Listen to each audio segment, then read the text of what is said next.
So last week we were in our backyard and I was showing you some mushrooms that were coming up in the compost of my flower beds. And now we're out here in Oregon in an old growth forest, and we found some different kinds of mushrooms. These are called shelf mushrooms. They're actually pretty woody if you touch them. They almost feel like wood. They're really hard. But you'll find them often on dead trees. I've rarely seen them on live trees, so you can see here, just all down along here. And then there's one up in this tree that's dead, right up there. And you can see why they're called shelf fungus. It'll just look like a shelf coming off the dead log.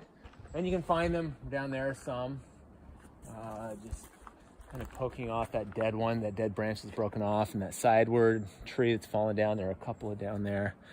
And these are really common in wet forests where you have a lot of big dead trees. And what you can't see is that in this tree right here are microscopic filaments, fungal filaments called hyphae or mycelium that you can't see with your eye, that are just threading their way all throughout the wood and releasing enzymes, hydrolytic enzymes that are breaking down this organic matter and into simple sugars that the fungus can then use to grow and reproduce.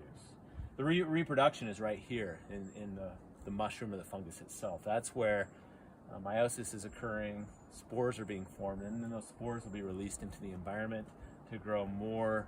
And if they land on another dead tree, then they'll begin to produce this network of thread-like microscopic fungi that will then, over time, break down these logs. And you can see all these dead logs of massive hemlock trees here that are in various stages of decomposition, and these will probably only take a few decades, maybe less, to break down, because the environment here is warm enough and wet enough that these fungi can really break these things down really quick. If we're in a drier place, these could take hundreds and hundreds of years to break down, maybe even thousands of years.